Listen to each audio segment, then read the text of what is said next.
intentar enfocar desde el punto de vista de la docencia. Yo también de alguna manera soy docente e investigo en educación, aunque sobre todo en educación no formal, pero quiero también que las cosas que hablemos hoy pues os sirvan sobre todo para trasladarlas al aula y que sean finalmente útiles y recaiga en los chavales, que es en quien tiene que recaer al fin y al cabo. Respecto a cómo va a funcionar la presentación, a mí no me gusta ni meter mucha chapa dentro de lo que viene siendo las letras en las diapositivas, entonces va a ser más visual. Si hay alguna vez algo de imágenes porque tiene que estar, a lo mejor me interesa que hagáis una captura o que lo memoricéis, le echéis una foto, lo que os apetezca, porque va a ser más informativo, pero no va a ser del modo lectura. Y en este sentido, vamos, a mí me gustaría que intervinierais en el chat cuando os apetezca, porque la otra vez fue muy enriquecedor. Mientras íbamos diciendo, alguien ponía ejemplos y entonces hablábamos justo de ese alimento o hablábamos de ese anuncio, de ese spot. Es decir, que creo que enriquece mucho, que aporta bastante. Así que os invito a que vayáis poniendo mientras tanto cosas por el chat. Y eso sí, no vamos a llegar no vamos a llenar todo el tiempo de la presentación hablando yo todo el rato, para que al final podamos hacer preguntas, que la otra vez es lo que más se alargó y me parece que es al fin y al cabo lo más interesante. ¿Vale? Pues si este material estará disponible y lo puede contar mejor José María, pero la otra vez se grabó y estuvo disponible al terminar. Además, dentro de lo que es el enfoque, y ya le voy a dar a la primera diapositiva, dentro de lo que es el enfoque de la legislación y el etiquetado, está regulado por muchísimas leyes distintas. Entonces, tengo aquí unos cuantos reales decretos y en un PDF que voy a subir, por si alguien está interesado en algún aspecto concreto. Imaginemos que hay alguien que sea alérgico o intolerante a alguna sustancia en concreto, pues a lo mejor quiere saber más sobre eso en concreto, porque es diabético, porque es celíaco, sea el motivo que sea, para que pueda consultarlo cuando quiera.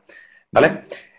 Desde ese punto de vista, supuestamente vamos a hablar únicamente de etiquetado, pero eso es imposible cuando alguien intenta hablar de etiquetado, porque se habla sin querer de alimentación, de dietética, de nutrición, y vamos a empezar hablando, entre otras cosas, también de publicidad, porque van muy de la mano. Hay que tener en cuenta que las etiquetas es el único momento en el que tenemos un discurso, ¿no? Que ni siquiera es bidireccional, que únicamente nos llega del alimento, donde podemos encontrar información objetiva, ya que en la publicidad es mucho más tendenciosa y la industria alimentaria nos envía mensajes mucho más subjetivos, ¿no? Porque están intentando sobre todo dar ese enfoque de marketing, ese enfoque comercial que no tenemos. Entonces, adiestrarnos en etiquetado es útil como ciudadanos, es útil como docentes, y sobre todo es útil como madres y padres, porque sobre todo la presión que hay en el etiquetado infantil y en la publicidad infantil es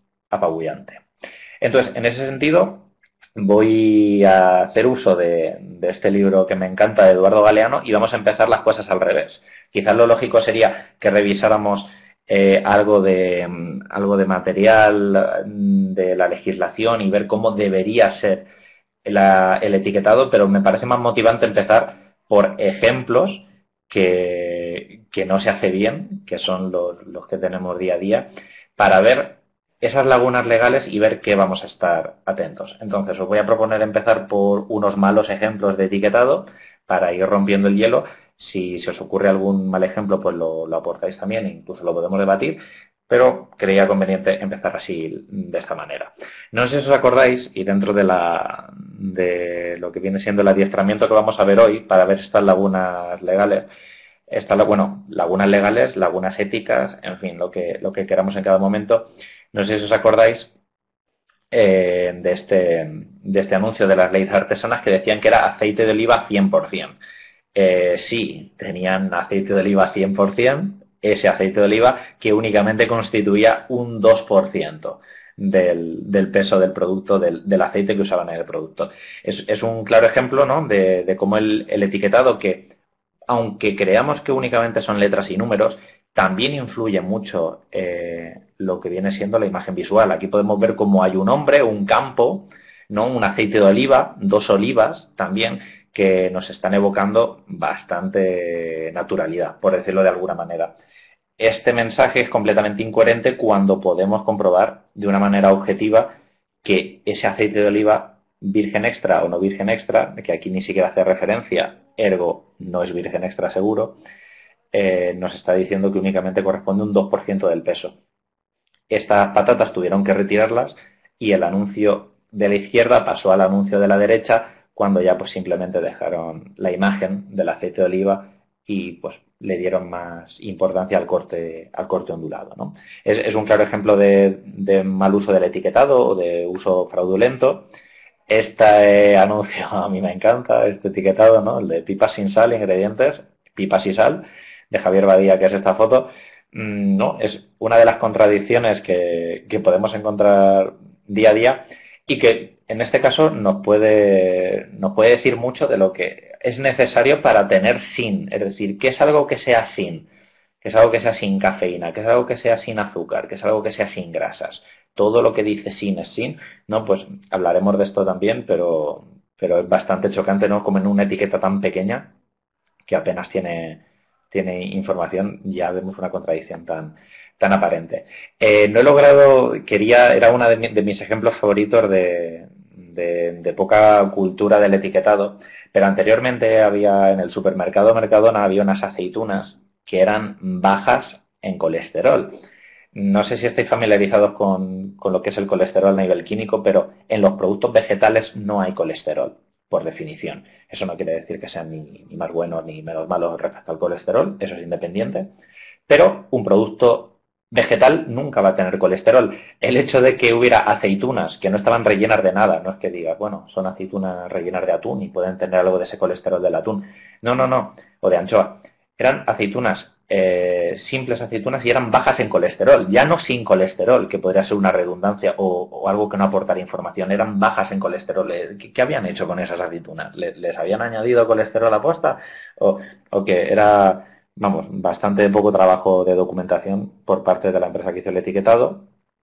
O este es otro gran ejemplo que tenemos hoy en día de lo que viene siendo un edulcorante. Sabéis que la stevia se ha puesto muy de moda, que además tira mucho de la naturalidad que representa, ¿no? Evoca mucho a Perú, a Paraguay, a todos estos países sudamericanos que han estado utilizándola tradicionalmente, ¿no? Masticando las hojas. Y aquí vemos, pues, como la stevia, un edulcorante que hace referencia únicamente a la stevia. Cuando nos fijamos bien en los ingredientes y vemos los edulcorantes, la mayoría de ellos corresponde al eritritol, que es el E968, pero solo un 3,5%, ¿no? Corresponde a los glucósidos de esteviol, que es la stevia en sí misma, ¿no? El extracto. Pregunta por aquí Mari Carmen, creo que la M es de Mari, pregunta Mari Carmen que si la stevia pura es más sana que el azúcar. Así es, cualquier edulcorante es preferible a la correspondiente dosis de azúcar. Es decir, podemos utilizar distintos edulcorantes día a día.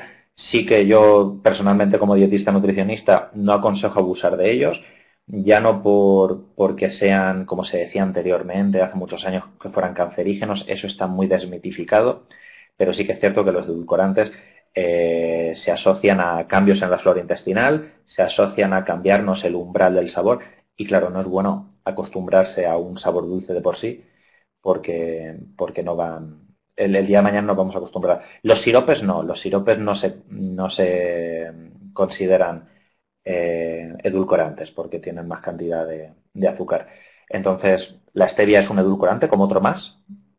Sí que si se consumiera a nivel de hoja, que no está, desgraciadamente, no está permitida su comercialización en Europa todavía, porque tiene que seguir la legislación de un nuevo producto, ya que no se ha consumido aquí tradicionalmente, pero todo el mundo sabe que puede consumir hojas de stevia fácilmente, aunque no sean comercializables legalmente. Pero si las pedimos en un supermercado, en un bar, pues lo que nos traerán será un edulcorante hecho de stevia, en este caso pues unas cápsulas o un líquido concentrado. Entre sacarina y stevia, ¿qué es mejor? No hay, pregunta José Luis, no hay una clara diferencia, es decir, la stevia sí que quizás tiene distintos problemas asociados. En el caso de que os dé igual, yo lo recomiendo, vamos, a un mismo nivel. Probablemente yo me decantaría por la stevia, pero sin una gran diferencia. Eso sí, teniendo en cuenta que todas las propiedades que se le atribuyen a la stevia, de que son capaces de curar la diabetes, que es capaz de mejorar muchos marcadores fisiológicos, eso es completamente cierto. Si tuviera que elegir, elegiría el que más me guste, también dependiendo de si fuera a hornear o no. No todos los edulcorantes se pueden hornear o se pueden utilizar para las mismas prácticas, pero bueno, yo creo que no. Nos estamos atrancando en el tema del azúcar porque es bueno, es candente. Preguntan que si el azúcar moreno es igual que el azúcar refinado. No, no es igual. El moreno es un pelín mejor, pero no nos pensemos que es mucho más sano, porque la gran composición, la gran parte de un azúcar moreno sigue siendo el azúcar, no lo olvidemos, y sí que tiene unas pequeñas cantidades, muchas veces anecdóticas, que son de vitaminas y minerales, pero muy pequeñas. Hablan por aquí del ciclamato monosódico. Yo creo que de los más polémicos es el aspartamo, que también el ciclamato es polémico. Todos los edulcorantes que ahora mismo estén autorizados con el número E han superado un control riguroso de seguridad, sobre todo de una toxicidad aguda como puede ser la relación con el cáncer. Sí, vamos a avanzar, como dice José María. Lo que sí que os quiero transmitir es que los números E por sí solos sí que son seguros. Aún así, no hay que perder de vista porque hay que estar atentos y estar renovándose constantemente, porque aunque no produzca cáncer en su edulcorante, tenemos que estar atentos porque nos pueden producir otro tipo de trastornos, como puede ser el cambio que he comentado antes de la flora intestinal. Y esos cambios, esos desplazamientos de la flora hacia una peor, hacia una flora no tan protectora, sí que nos pueden predisponer a otras enfermedades. Entonces, está muy superado de que el hecho de que los edulcorantes a las dosis que los consumimos sean cancerígenos, pero hay que intentar no abusar de ellos porque nos pueden producir otros problemas de salud asociados. Y saliendo ya del tema del azúcar y de edulcorantes, que luego si queréis volvemos a él, porque al final es como digo, ¿no? Esta ha sido la muestra de que las preguntas al final es lo que más interesa y lo que es más enriquecedor. Quería hacer hincapié y un parón en lo que viene siendo la publicidad destinada a los niños. Lo comentaba alguien en el chat al principio, pero lo que es la publicidad, lo que es el etiquetado destinado a los niños, tiene un uso muchísimo más agresivo y quería hacer esta reflexión poniendo unos cuantos vídeos, ¿vale? Quería que viéramos cómo el etiquetado, cómo los anuncios cuando estamos hablando con niños se modifican constantemente y vamos a ver este ejemplo, ¿no?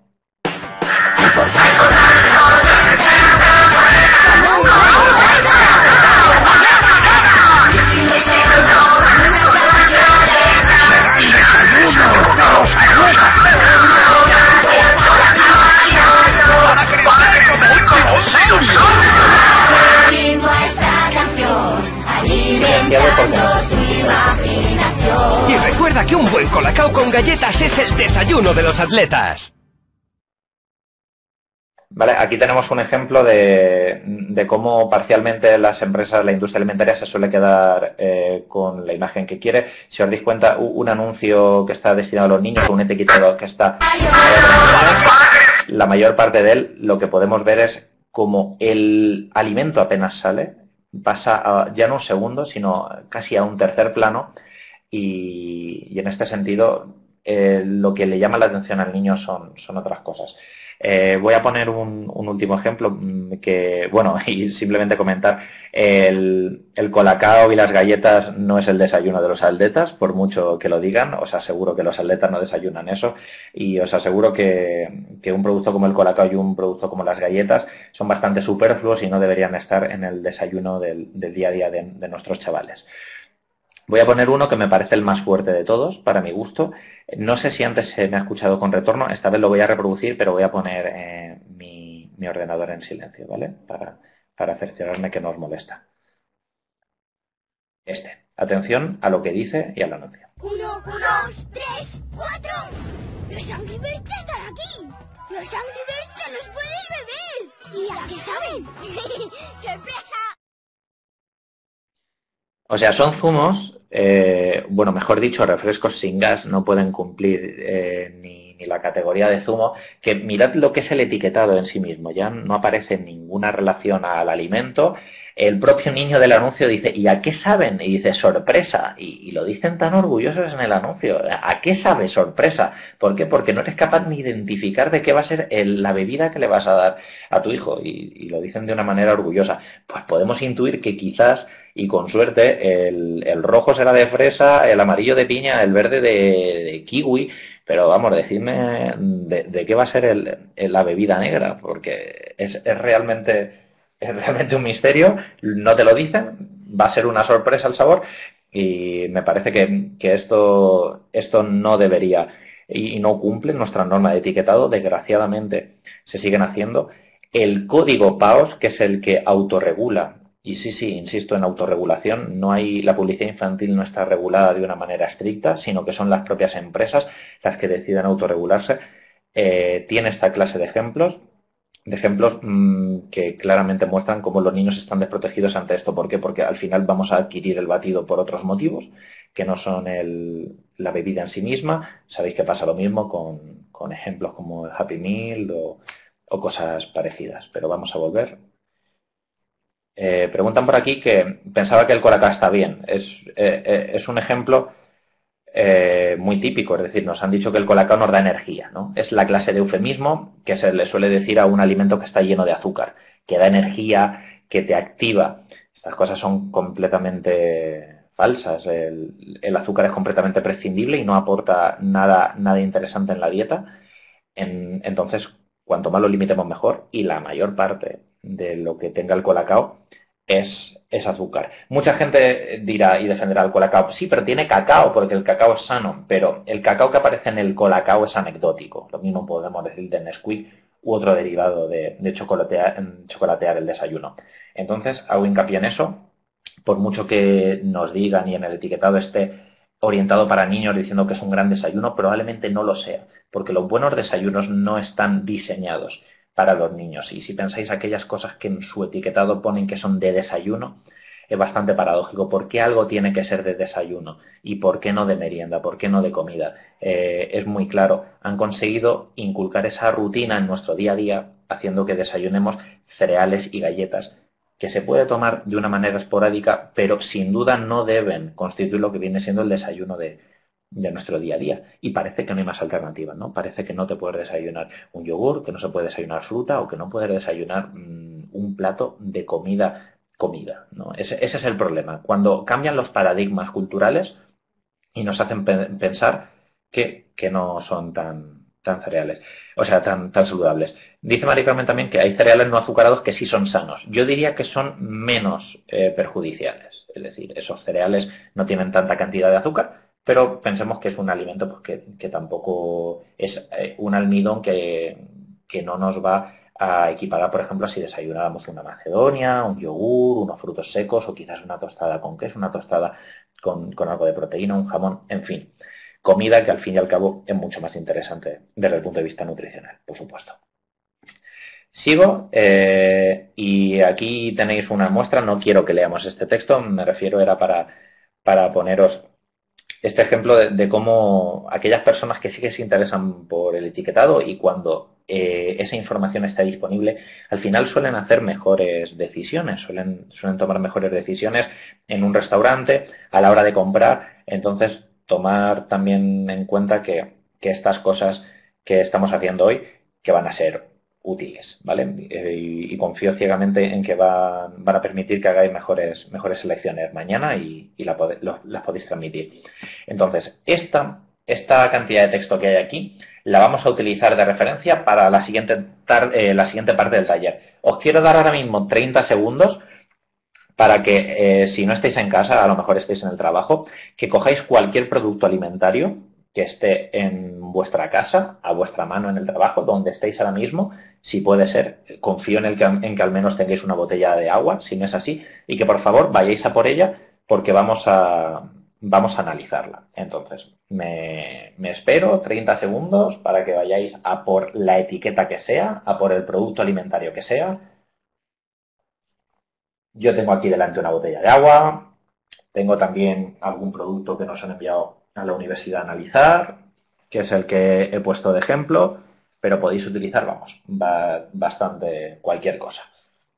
¿De acuerdo? Si hay alguien que no lo tenga todavía, que por favor levante la mano con el icono, y si no es así, pues empezamos. Mari Carmen ya lo tiene. Cuando alguien más diga que ya, seguimos para adelante. Así que, por favor, que otra persona se pronuncie y diga un ya.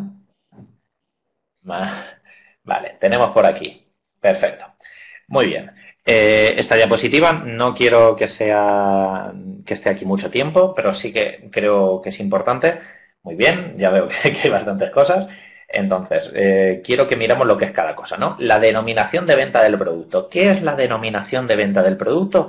Pues es lo que es el producto. Y diréis, bueno, pero aquí no puede haber engaños, ¿no? Yo tengo ahora mismo delante una vinagreta de mango, ¿no? Sé que no es lo más normal, pero tendréis delante de vosotros, pues, colacao, ¿no? Magdalenas valencianas, como dicen por aquí, un yogur, ¿no? Está claro lo que es la denominación comercial. Pues fijaos como a veces, incluso como voy a mostrar en esta diapositiva, tenemos una denominación comercial como esta, ¿no? De un supermercado español. Pan campeón del mundo. Esto claramente es un uso que incluso en en lo que viene siendo la denominación de venta, podemos encontrar hasta pequeños engaños, ¿vale? No, es que el pan no te está diciendo que ha ganado nada. Claro, no te está diciendo que ha ganado nada este pan, pero se llama pan campeón del mundo. Es decir, que lo estamos viendo y tenemos dos panes al lado y por cuál nos decantamos. Pues, o cuál es la excusa para subirle el precio. Pues pan campeón del mundo y le ponen ahí un 1 y una medalla, pues sinceramente, aunque sea su denominación comercial, claramente incita a un engaño y por mucho que se diga que es que es un pan alemán, que en alemán significa campeón del mundo y por eso lo hemos traducido al español. Vale. Entonces, me están diciendo por aquí, Elena ahora mismo nos pone ejemplos de el agua de tu vida, ¿no? Que es un eslogan que tiene Fonbella. También lo malo del etiquetado es que se mezclan eslóganes y se mezclan nombres comerciales. De manera que podemos encontrar pues cosas como el agua de tu vida o incluso como productos, ¿no? No sé si sabéis el somatoline, ¿no? Que se llama Funciona y ya lo pone prácticamente en su eslogan, funciona, punto. Este tipo de cosas que en su nombre comercial o su marca parece que ya te dice lo que es, los biofrutas, que luego se llamaron bifrutas, pasarán a llamarse funciona. Pensad ya lo que es que el nombre comercial de algo induzca a error, ¿vale? No es lo normal, afortunadamente, es de las cosas que más se permite, pero bueno, lo que viene siendo la denominación de venta de un producto, he querido también, aunque parezca una tontería, decir, bueno, pues si es zumo, es zumo, si es cereales de desayuno, es cereales de desayuno, así, pero creo que es incluso conveniente a veces pararse en la denominación de venta, porque nos pueden suceder cosas como esta, ¿no? Aquí tenéis el ejemplo que estoy usando yo, tengo aquí una vinagreta de mango, y como veis ponéis vinagreta de mango, ahí la tenéis. Bueno, esto es de esta marca Deluxe, pero que vamos, que no es ningún patrocinio ni nada, es simplemente por lo que tenía por aquí delante, pero vamos, que no tengo ningún patrocinio con Lidl en este caso, al igual que he puesto antes algo de Mercadona. Vinagreta de mango, como podéis ver aquí, Deluxe, lo de arriba corresponde a un branding, ¿no? A un tipo de marca que tienen, a una colección de productos, y lo siguiente que nos deberíamos encontrar es el etiquetado. Como veis, aquí tenemos los ingredientes y podéis buscar en el etiquetado de vuestro producto los ingredientes. Si alguien tiene agua, pues tendrá agua nada más. Hay una cosa que no sabe la gente y que creo que es lo más interesante de este aspecto que os puedo decir, que es que los ingredientes aparecen siempre en el orden de cantidad presente. En este sentido, tengo una vinagreta y puedo ver que lo que tiene más el producto es el aceite de oliva, un 35%. Es lo que aparece en el producto en más cantidad. Entonces, si alguien tiene galletas, probablemente lo que primero le aparezca será harina. Si alguien tiene colacao, lo primero que le aparecerá será azúcar, ¿no? Zumo de naranja, pues depende si es concentrado o si es pasteurizado, si es fresco. Es posible que se encuentre pues lo primero o un puré o un zumo, depende, ¿no? Entonces, podéis ver cómo aquí encontramos cómo pasamos de aceite a puré, a vinagre, a agua, a zumo de limón, a almidón modificado. Cada vez vamos a cosas que representan en menor cantidad lo que es el alimento. Esto es útil sobre todo, y he cogido el ejemplo de la salsa, por si el día de mañana pilláis una salsa, saber qué es lo primero que tiene. Es muy importante, hay algunas que son en su mayoría agua, y hay algunas salsas, yo he llegado a encontrarme en el extranjero, salsas de comida chai que tenían incluso más azúcar que agua. Una salsa agridulce o una salsa de comida exótica que es capaz de tener más azúcar que agua en peso. O sea, pensad lo importante que es en este sentido, mirad el orden de ingredientes, ya no solo el etiquetado nutricional. Hay veces que el orden de los ingredientes os puede ayudar mucho en este sentido. ¿Qué nos dice, por ejemplo, esta salsa? ¿No? Pues que el agua en una vinagreta nos podrían haber quizás engañado fácilmente, ¿no? Añadiendo más agua que aceite o más agua que propio puré. Pero aquí vemos que si hay de aceite 35, de mango 29 y de vinagre 16, pues el siguiente producto, que es agua, al menos tiene que estar en menos de un 16%. Entonces, nos dice más cosas, ¿vale? Creía conveniente aclarar eso. Ahora también en la lista de ingredientes, con la nueva modificación del etiquetado de diciembre del año pasado, hay que especificar algunos tipos de ingredientes. No sé si os acordáis, pero durante los años anteriores nos metían siempre la bola diciéndonos aceite vegetal. Aceite vegetal era un cajón desastre donde se metía cualquier tipo de aceite. Y metían a lo mejor ahí aceite de palma, que no interesaba, a lo mejor un aceite de maíz, si tampoco le interesaba decirlo a la industria, y pues ya está, nos encontramos hoy un aceite vegetal. Siempre que veíamos aceite vegetal, antes debíamos huir de él. ¿Por qué? Porque si tú has echado ahí aceite de oliva, lo vas a poner aceite de oliva. Si tú has echado aceite de girasol, lo vas a poner, aunque el aceite de girasol no es tan sano. Pero la gente lo va a decir en un país como España, porque tenemos asociado a que el aceite de oliva y el aceite de girasol son productos sanos, entre comillas, y reconocibles. Si encontrábamos antes el aceite vegetal, probablemente nos indicaba otro tipo de aceite. Con la nueva normativa esto está prohibido y ahora hay que decir qué tipo de aceite es siempre. Aquí nos pone oliva y preguntaréis, ¿qué tipo de aceite de oliva será? ¿Será virgen extra? ¿Será virgen solo? No. Si pone oliva, estad por seguro que es oliva refinado y punto. Si algo es virgen extra, lo va a decir hasta la saciedad. Vamos, pero con completa seguridad. Y si algo es virgen, lo va a decir con completa seguridad. Si únicamente pone aceite de oliva, tened por seguro que ese aceite de oliva es refinado, porque a la marca, si no, lo diría. ¿Vale? Ahora lo que dice Alfredo de bajar el colesterol es una cosa que vamos a ver al final de la presentación. Bajar el colesterol sería una declaración de salud, ¿vale? Y obviamente lo que estamos viendo primeramente es la información obligatoria. Ningún alimento está obligado a decir si baja el colesterol, si lo sube, es decir, las interacciones que hace con salud no está obligada a decirla. Bueno, ya hemos visto la denominación de venta del producto, ya hemos visto la lista de ingredientes y que la cantidad de algunos hay que especificar. Si alguien tiene algo de una bebida alcohólica, que me extraña que a lo mejor haya ido lo primero a por una etiqueta de bebida alcohólica porque tienen muy poca información, son una de las excepciones, las bebidas alcohólicas, sabed que únicamente tiene que estar el grado alcohólico en aquellas que tengan más de un 1,2%. Eso quiere decir que podemos comprar un producto que tenga menor de esa cantidad de alcohol sin que lo diga, como puede ser una cerveza sin, o como puede ser un kéfir, ¿no? Que a veces llevan alcohol. El kéfir no sé si lo suele tomar alguien, es un derivado lácteo fermentado, y si alguien toma kéfir que sepa que también tiene pequeñas cantidades de alcohol. Por supuesto no grandes, pero tenerlo en cuenta sobre todo si le estáis dando kéfir a los niños, de comprobar que vuestro kéfir no tiene una gran cantidad de alcohol, ¿vale? Parece una tontería, pero nos tiene que decir la cantidad neta. Sé que suena estúpido, pero no. Una de las características de los productos envasados es saber cuánto hay, 300 gramos, y os aconsejo mirar en aquellos productos como puede ser una lata de sardinas, una lata de atún, contrastar siempre el peso escurrido respecto al peso neto. como puede ser también, imaginad unas aceitunas, un encurtido, unos pepinillos. Cuando queréis comprobar de verdad cuánto estáis comprando, hay que mirar el peso escurrido, porque si no, puede que estéis comprando únicamente salmuera que vais a acabar tirando, ¿no? Es importante mirar el peso escurrido, que es, al fin y al cabo, por lo que pagamos.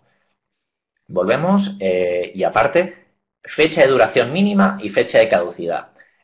¿Sabéis si es lo mismo? O sea, por favor, quiero que levante la mano quien esté completamente seguro de que una fecha de caducidad y una fecha de consumo preferente no es lo mismo. Es decir, sí, yo estoy seguro que no es lo mismo. O mira, yo creo que puede ser lo mismo.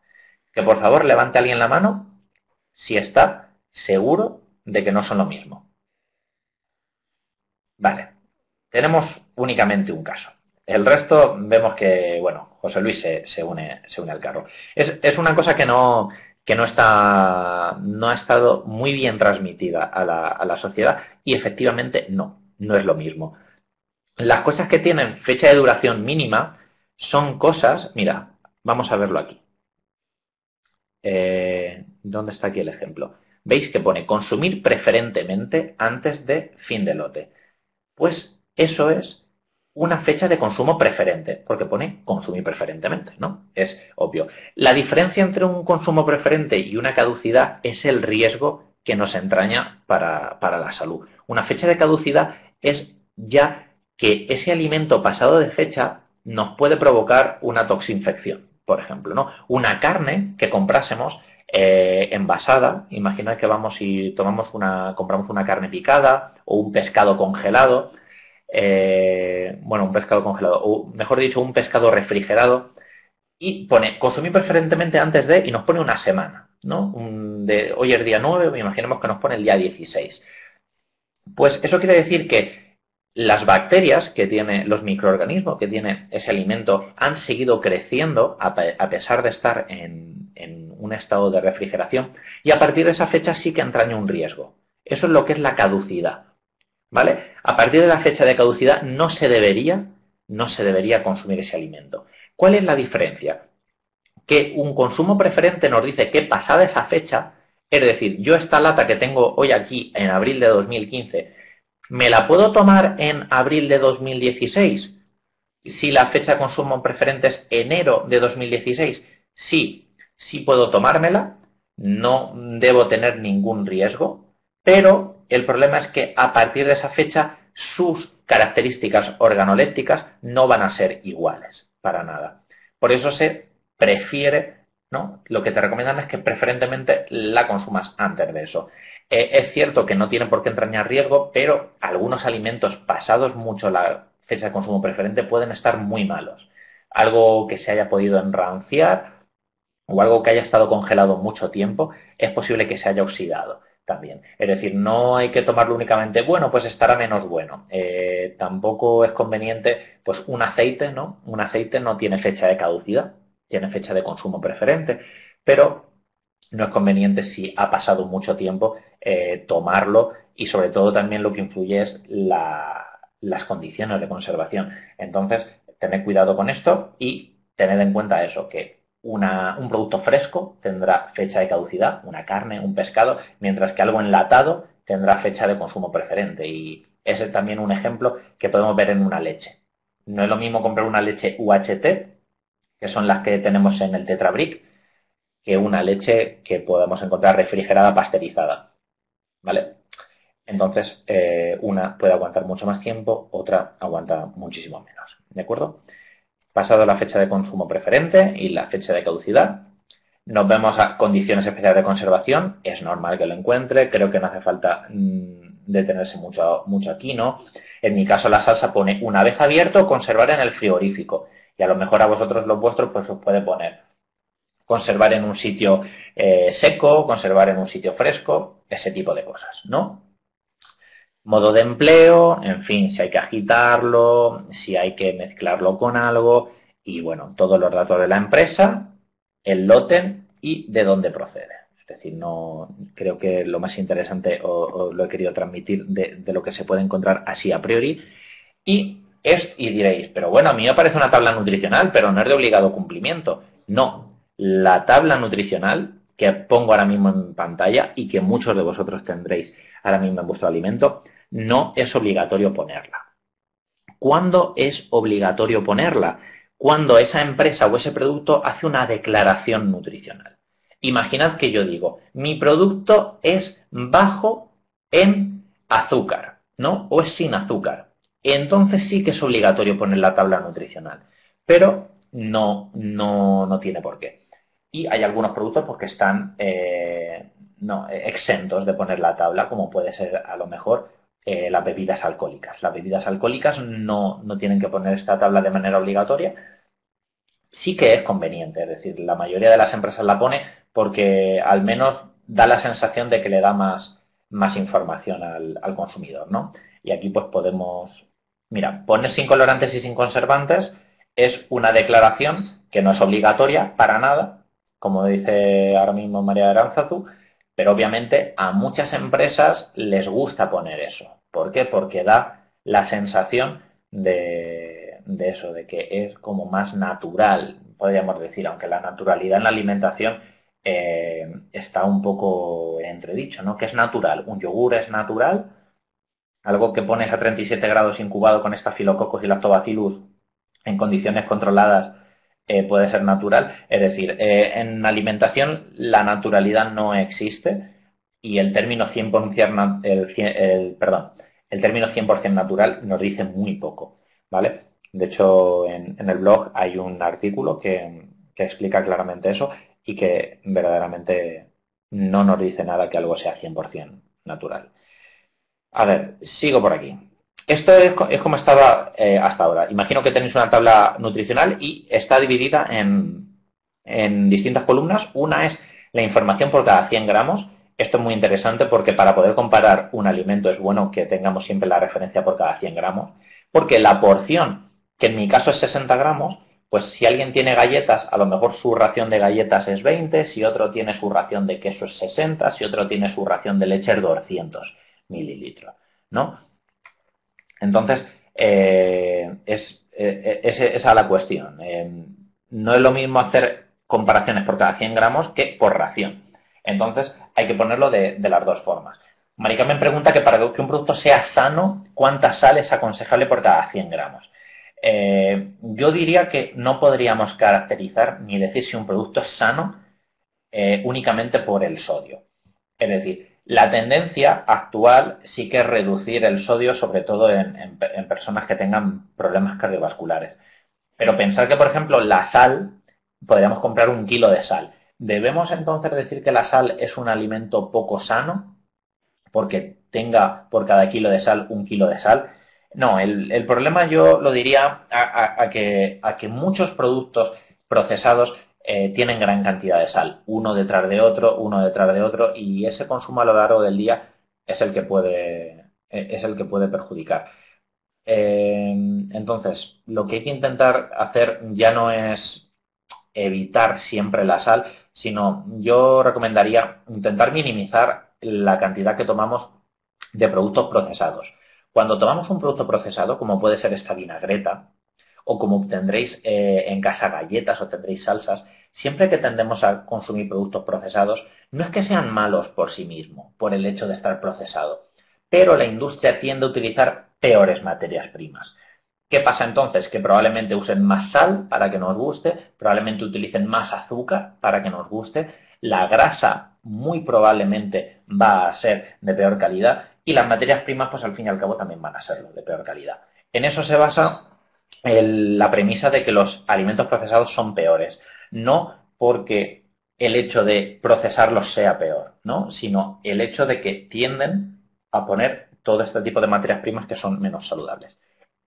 Voy a seguir porque me voy a hacer un parón en esta entrada reciente del blog que hace referencia a algunos aspectos de la nueva normativa, esa que he citado antes, que entró en vigor en diciembre. Y es que ha habido cambios, todos para bien, bajo mi punto de vista, pero es cierto que se queda en un momento insuficiente, ¿no? Mira, pues he cogido esta infografía de Elena Sevillano, que es del País, donde resume un poquito lo que vienen siendo las nuevas modificaciones que ha habido en el etiquetado.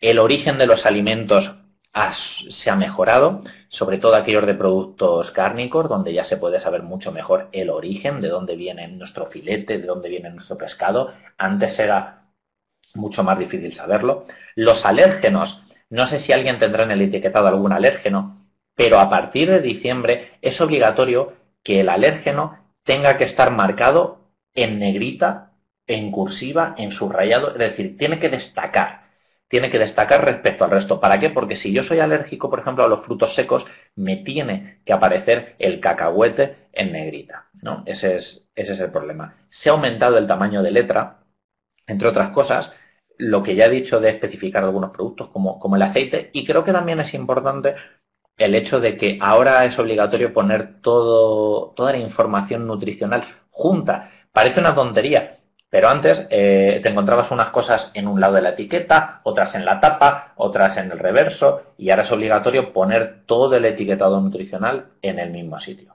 ¿Es suficiente el cambio? Para mi gusto no. Creo que sigue fallando en el porcentaje. ¿Veis que aquí pone a la derecha, en la tercera columna de vuestra etiqueta nutricional es probable que ponga la cantidad diaria orientativa del nutriente, ¿no? Es decir, si yo tengo un zumo y tiene tanta vitamina C, también me dice el etiquetado qué porcentaje de ese nutriente me cubre.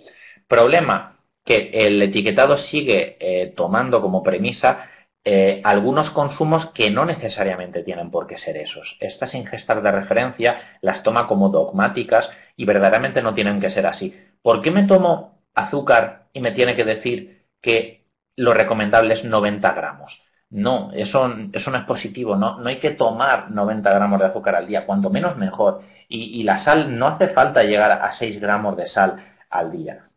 Esos son problemas que ahora mismo estamos teniendo con la normativa y que algunos nutrientes se criminalizan y otros pasan de rositas. Es un poco lo que pasa también ahora en las grasas saturadas. Las grasas saturadas parece que todas son malas, cuando en realidad no lo son, al igual que nos puede pasar con las poliinsaturadas, que parece que son todas buenas, nos creemos que todas son omega 3 y es muy probable que nuestros productos estén muy orgullosos de decir, tengo mucha grasa poliinsaturada, ¿no? Rico en omega 6, como pueden tener cualquier producto que tenga aceite de girasol.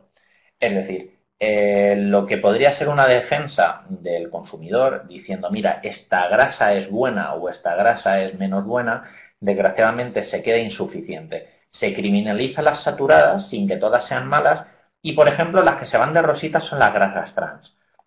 Yo creo que habéis escuchado hablar alguna vez sobre las grasas trans porque se han puesto muy de moda. Son grasas que se han hidrogenado, ¿no? Normalmente de origen vegetal, que se hidrogenan para dar una mayor palatabilidad y mayor consistencia a los alimentos y son muy poco recomendables. ¿Qué pasa? Que en el etiquetado no hace falta destacarlas de una manera especial y ese es el problema. Estamos destacando las saturadas, pero las trans nos olvidamos. ¿Qué es posible que tengamos también en el etiquetado? Y esto no es obligatorio. Algunas cosas como el semáforo nutricional.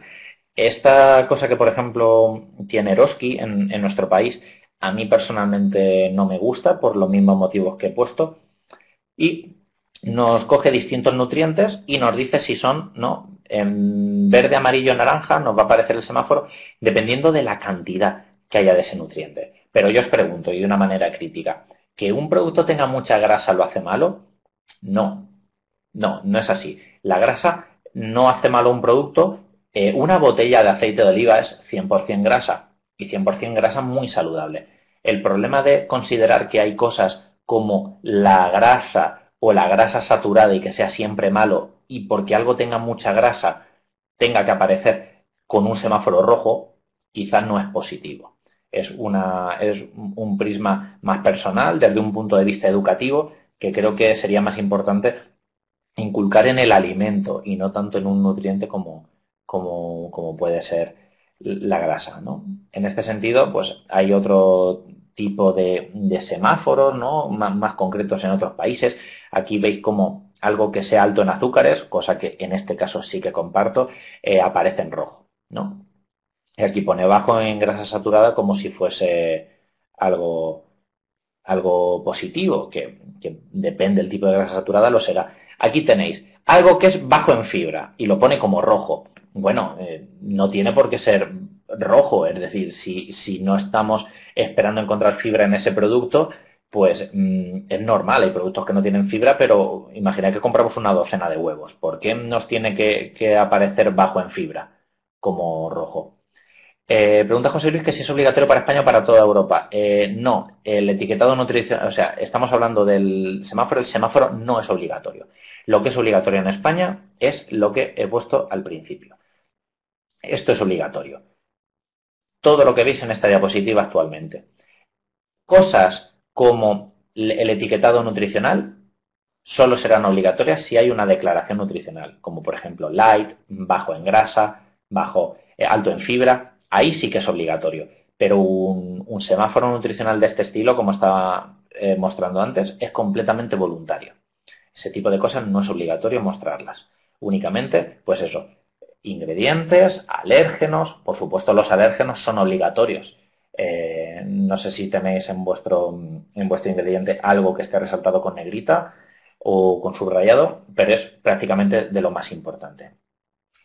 Aquí pregunta Elena María, una cosa muy buena. Esto es en los productos envasados y en los productos frescos o a granel, pues así es.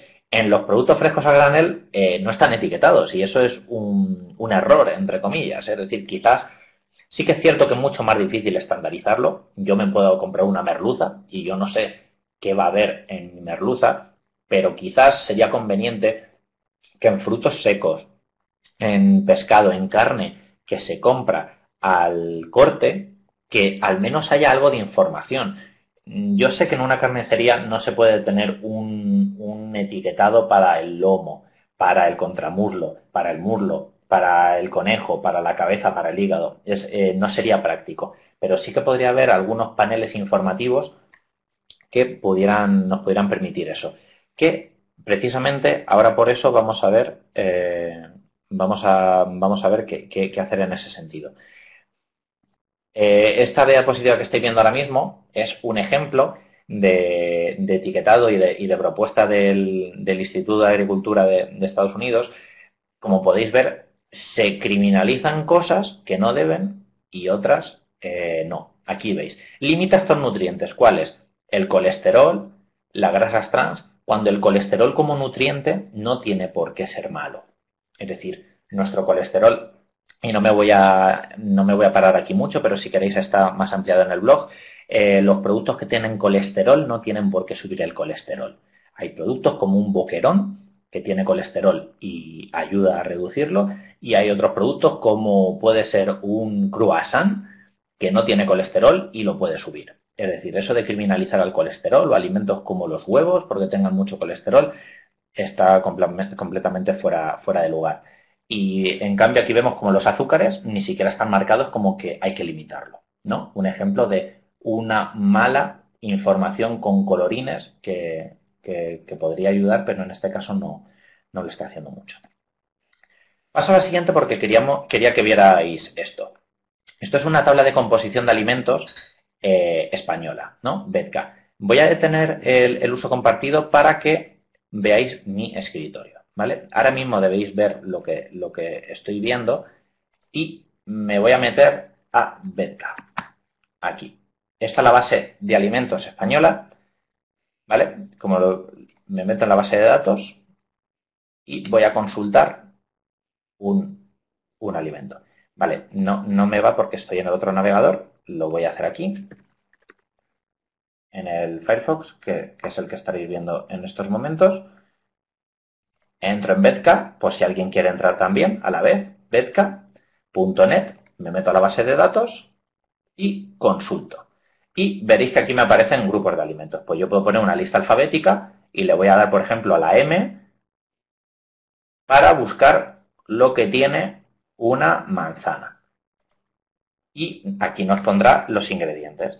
Esto nos puede ser útil en el caso de que no tengamos una etiqueta en nuestro producto o si queremos, por ejemplo, comprobar si nuestro alimento respecto a otros es de otra manera, ¿no? Os recomiendo que os apuntéis la página web y que trasteéis el día de mañana por si os interesa ver un poquito lo que tiene. y nada, que le echéis un vistazo. Yo tengo por aquí otra que es mucho más completa, que es la de USDA, que en este caso es americana. Lo bueno que es muchísimo más completa, pero lo malo que está en inglés. Entonces, si por ejemplo buscamos un alimento a granel, ¿no? Voy a buscar el aguacate, busco avocado y pincho y aquí está toda la información que estábamos buscando del aguacate. ¿Veis cómo nos salen aquí todos los nutrientes, la fibra, ¿no? E incluso le puedo cambiar el peso para que me diga cuánto tiene el peso que le he seleccionado. ¿Vale? Quería que vierais eso, porque es muy interesante para que si el día de mañana queréis buscar alimentos a granel. ¿Vale?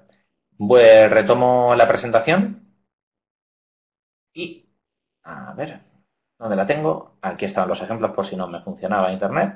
Y vamos a pasar a otra parte de las etiquetas que creo que es la más importante. Pregunta José Luis una cosa muy importante, que dice, hidratos de carbono y azúcares, ¿por qué los separan? Si los azúcares son hidratos de carbono.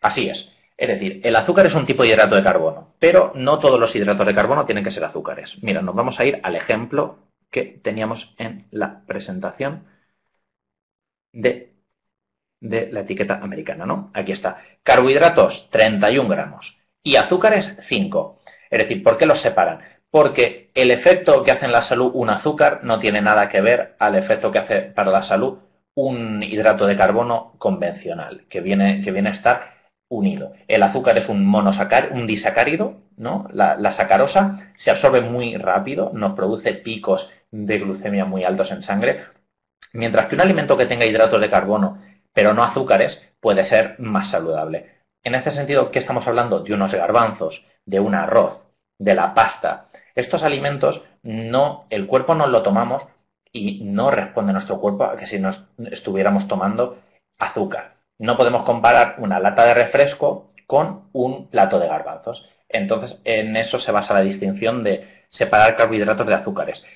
Si un alimento tiene muchos carbohidratos pero no tiene azúcares, no tiene por qué ser malo. Puede ser también una fruta que no cuenta como azúcares, a pesar de que sí sea azúcar libre. ¿Por qué? Porque como nos lo tomamos entero, ese azúcar con la fibra en la matriz de la fruta, la respuesta nunca es igual.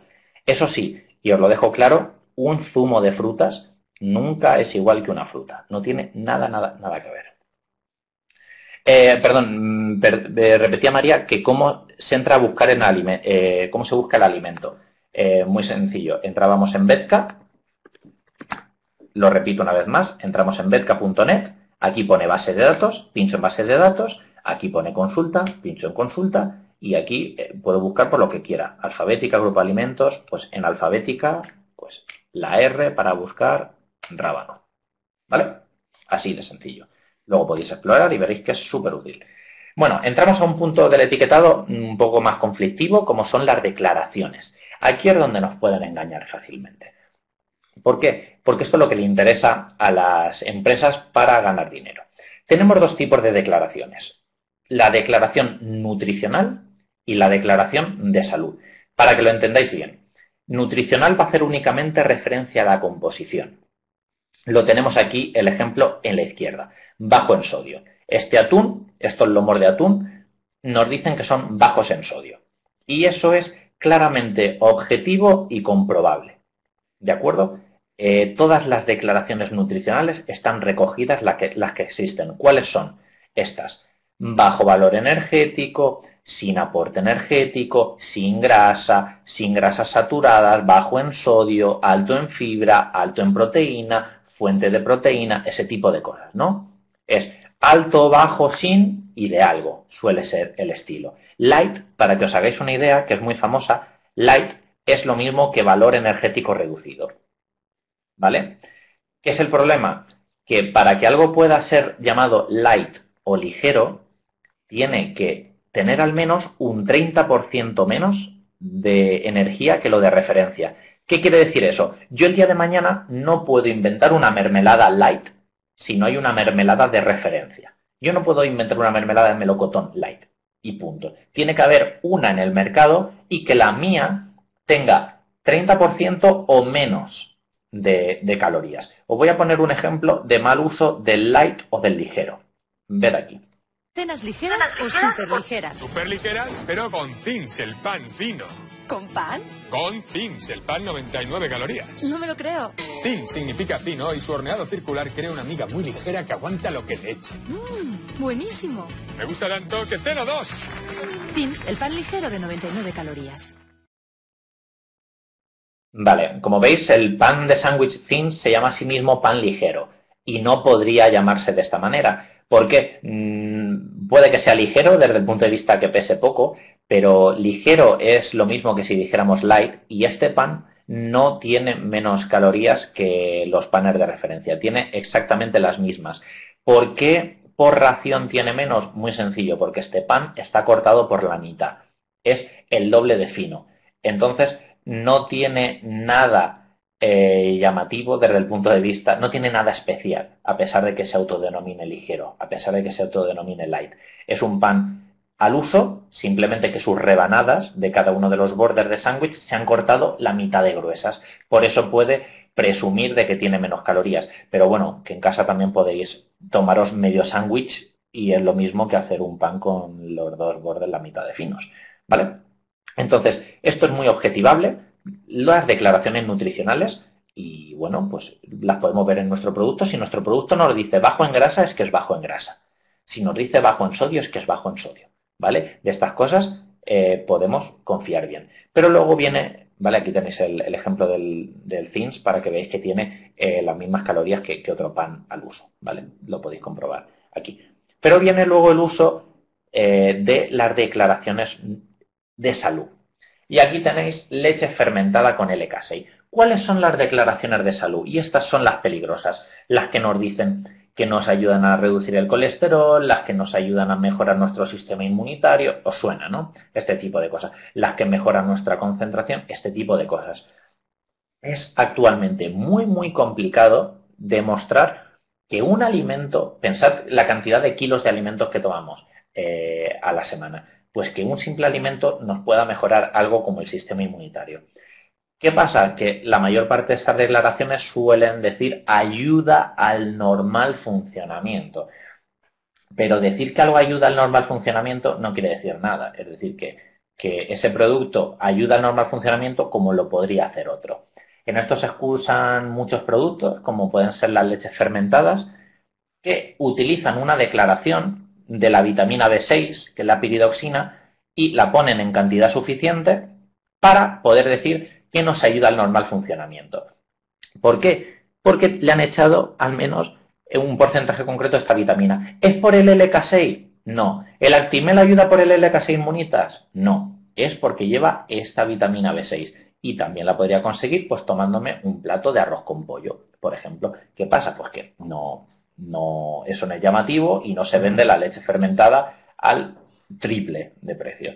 Os voy a poner un ejemplo de lo que suelen hacer las empresas para esquivar este tipo de declaraciones nutricionales, que por cierto están reguladas de manera europea y yo puedo ver qué ha pedido ahí la gente, ¿no? Yo puedo saber, pongo yogur, por ejemplo, en los Health Claims, para que lo veáis.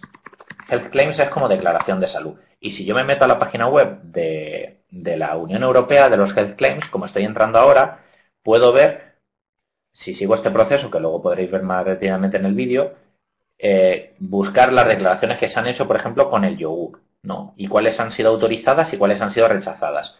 Mira, aquí veo que ha habido gente que ha pedido que el yogur, ¿no? Podamos decir que mejora la digestión de la lactosa y lo han autorizado, ¿no? Pues eso es lo que se está haciendo. Bueno, me acabo de dar cuenta que no estaba compartiendo pantalla, pero sería entrar en el menú que os tengo aquí, sería poniendo Health Claim. Voy a compartirla rápidamente, compartir mi pantalla, escritorio, estáis viendo lo que hago. Para entrar aquí he puesto simplemente Health Claim, así en Google o en cualquier buscador, perdón, Health Claim, y me pone la página web de la Unión Europea del registro de Health Claims. ¿Veis? Quiero ver los Health Claims que se han registrado, ¿vale? y aquí podéis buscar lo que queréis. Yo en mi caso he puesto yogur, aquí introduzco yogur y me dice que la declaración mejora la digestión de la lactosa está autorizada. Pero hay otras muchas que no, que la gente ha intentado decir y que no. Aquí tenemos como alguien con un lactobacillus ha intentado colarla y decir que ayuda a fortalecer el balance y el mantenimiento de la microbiota intestinal. Y le han dicho, nanay, no te lo autorizo. ¿Vale? Y eso es lo que muchas veces se dice en los anuncios, pero que finalmente no se autoriza. Voy a volver a la presentación y os voy a poner un ejemplo de cómo bordean las empresas estos health claims. Como es tan difícil conseguirlos, esto es lo que al final acaban haciendo las empresas. Cada día somos más los que nos preocupamos por la salud del corazón. El corazón no avisa y la prevención es clave. En la Fundación Española del Corazón lo sabemos y nuestra misión es fomentar los hábitos de vida cardiosaludables. Tomar omega 3 es una muy buena manera de cuidar nuestro corazón. Encontramos omega 3 en el pescado azul, los frutos secos y en algunos productos enriquecidos. Pero ¿tomamos suficiente omega 3? La mayoría de nosotros no. Por eso la Fundación Española del Corazón recomienda tomar complementos de omega 3 para ayudar a cuidar tu corazón. Y aquí pone una ingesta diaria de tanto, que es imposible leerlo, lo pauso, una ingesta diaria de tantos miligramos de EPA y DHA, que son un tipo de omega 3, contribuye al normal funcionamiento del corazón, al normal. Es decir, no porque consuma más tengo que notar unas mejoras, que en este caso sí que hay algunos estudios que lo dicen, pero nada. ¿Cómo bordea el caso de Megared toda esta declaración? Pues diciéndonos que nos ayuda a cuidar el corazón, ¿no? Como también decía Puleva en su día, utilizan esta clase de eufemismos relacionados con el cuidado porque no pueden realmente decir que reducen el colesterol. Que por cierto, dentro de estas cosas, ya he dicho que os iba a echar o dar ideas a lo mejor para el aula. Uno de los exámenes que, por ejemplo, yo puse el año pasado a los estudiantes de farmacia era que calcularan cuánto salmón había que consumir para tomarse lo mismo que hay en una cápsula de Megared, ¿no? Para que manejaran un poco las tablas de composición que os he dado, y entonces pues lo que tuvieron que hacer los alumnos es entrar en una página al estilo de Bedka y ver pues cuánto omega 3 tenía el Megared. ¿Sabéis cuántos gramos de salmón hay que tomarse para equiparar a un Megared? Lo normal, ¿no? Es decir, madre mía, me voy a tomar esta cápsula que es tan cara porque seguramente tendrá lo mismo que 3 o 4 filetes de salmón. No, pues si te tomas 1,8 gramos de salmón, sí, y claramente 1,8 gramos de salmón es lo mismo que una capsulita de Megared, ¿no?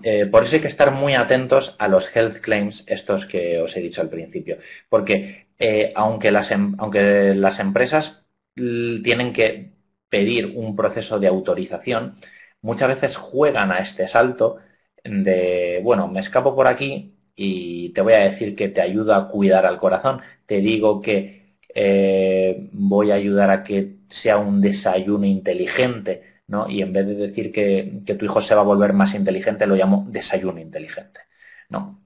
Es un poco ¿qué ha tenido que hacer Danacol para decir que ayuda a bajar el colesterol con su dosis?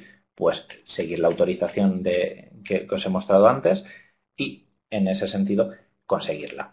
Por repasar esto, San José, declaración nutricional, bajo en sodio, alto en fibra, ese tipo de cosas, muy objetivables, no es fácil que nos engañen en esto, pero con los health claims, con las declaraciones de salud, como ayuda a mi sistema inmunitario, hay que pasar un control muy estricto, pero muchas empresas utilizan trucos de etiquetado como como el añadir algo de hierro, añado algo de vitamina, añado algo de otro mineral, y entonces me gano la declaración nutricional. No porque mi alimento lo haga, sino porque le he metido un nutriente que lo cumple.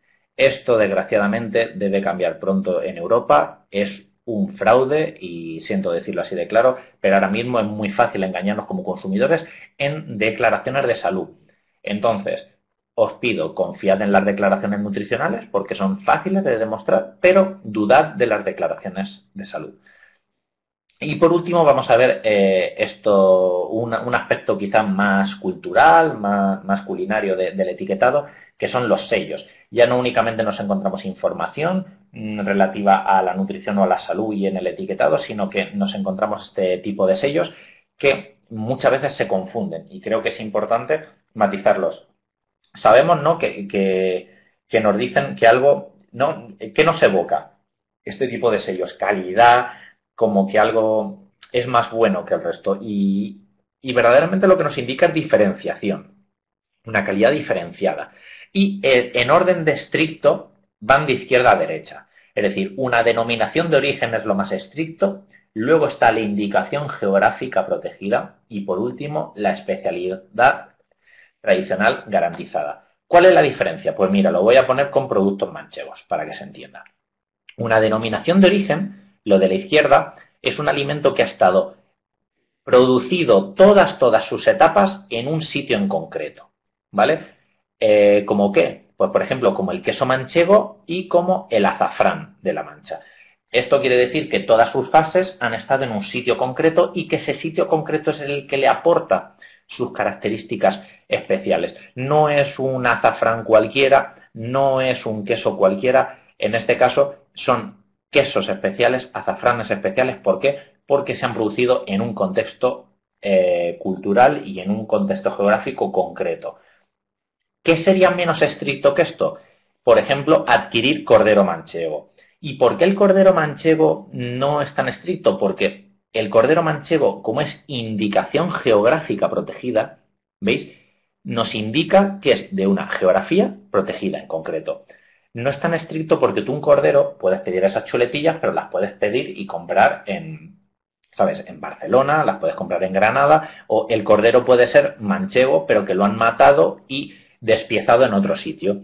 Esa es la diferencia. Tú un queso manchego lo tienes que producir en La Mancha, porque es denominación de origen, y luego lo tienes que importar. Pero el cordero manchego puede ser manchego y luego en otro sitio hacer el procesado, ¿vale? Ese es el motivo por el que una denominación de origen es más estricta que una indicación geográfica protegida. Y en última instancia está la especialidad tradicional garantizada, que eso a lo único que hace referencia es al modo de hacer las cosas. ¿Y qué es un ejemplo? Pues el jamón serrano. El jamón serrano es una especialidad tradicional garantizada, que no es lo mismo a que ya si entráramos en cosas más concretas. Por ejemplo, una denominación de origen como jamón de Huelva o una indicación geográfica protegida como puede ser de Trévelez, ¿no? Ese tipo de cosas se van volviendo estrictas. Un jamón serrano, simplemente mientras cumpla cómo se hace, será jamón serrano, pero no ya si nos queremos ir, por ejemplo, a una denominación de origen, como puede ser cerezas normales o cerezas pues, del Valle del Jerte, ¿no? Esa es la diferencia. Espero que haya quedado claro porque era complejo, pero quería dar pinceladas. Y luego en los productos pues nos podemos encontrar otras cosas que he querido dejar aquí, pues como otros sellos adicionales, como puede ser el sello de producción ecológica, como puede ser el sello de sin gluten, como puede ser el sello de contiene organismos modificados genéticamente, sellos que son controvertidos alguno de ellos, como puede ser el eco. Esto ya lo hablamos en la otra ponencia, porque que algo sea eco no quiere decir que sea mejor, peor que otro, simplemente dice que sea norma, que se ajusta a la normativa y desgraciadamente todas las expectativas que suele tener la gente con el eco muchas veces no se cumplen. Luego si queréis en la ronda de preguntas podemos ampliar más, pero quería también hacer un repaso a este último tipo de sellos que nos podemos encontrar en el etiquetado. Como resumen os quería decir eso, que el etiquetado desgraciadamente necesitamos demasiado adiestramiento para conocer esas lagunas legales, como por ejemplo en qué orden aparecen las cosas, qué cosas nos pueden ocultar y qué cosas no, como puede ser el engaño que nos pueden hacer como con el azúcar que os he contado, con las grasas trans, con los ácidos grasos poliinsaturados que no todos tienen por qué ser buenos, las grasas saturadas que no todas tienen por qué ser malas y sobre todo pues que sepáis un poco la diferencia. Si el día de mañana vais a regalar a alguien un queso manchego, si vais a regalar algo de la Mancha, que sepáis distinguir este tipo de sellos Y por supuesto que si tenéis a lo mejor un problema de salud relacionado, que si sois celíacos obviamente lo vais a tener aquí, la espiga tachada, que sepáis cuando algo es bajo en gluten o está exento de gluten, ¿no? Por mi parte, antes de la ronda de preguntas, simplemente transmitiros un mensaje final, que es esta frase, esta cita de Chuck Palahniuk, que dice que es patético que podamos vivir con las cosas que no entendemos, ¿no? Necesitamos que todo esté etiquetado y explicado, aunque sea del todo inexplicable. Es un poco, hay veces que tenemos la etiqueta que queremos mucha información, que queremos todo explicado, aunque realmente no sepamos lo que significa, ¿no? Pero nos da esa pequeña tranquilidad. Yo os invito a que intentéis hacer con vuestros alumnos estas cosas con el etiquetado, que juguéis con ellos a que comparen, por ejemplo, cuánto nutriente tiene un suplemento y cuánto nutriente luego hay en otro alimento. Creo que es muy interesante. A que comparen cuánta fibra hay en estas cosas que se dicen enriquecidas en fibra, como una leche enriquecida en fibra, y que luego comparéis con una zanahoria o comparéis con unas acelgas. Que cojáis el paté la piara, que dice que es rico en hierro, y luego cojáis unos berberechos y a ver cuántas latas de paté la piara ricas en hierro tengo que comprar. Pero me parece que ese tipo de ejercicios en el aula pueden ser muy interesantes, sobre todo identificar cuál es la cantidad de azúcar que tienen los alimentos, como, bueno, me estoy tomando una Coca-Cola, parece que no es nada. Bueno, veamos en cucharadas de una manera física la cantidad de azúcar que tiene. Y hay eso que se utiliza en muchas clases, intentar ilustrar e intentar visibilizar cómo es y cuánto azúcar tiene el azúcar de un ketchup, por ejemplo, o el azúcar de una salsa, viendo y haciendo que los niños pesen en el laboratorio o en clase todo ese azúcar.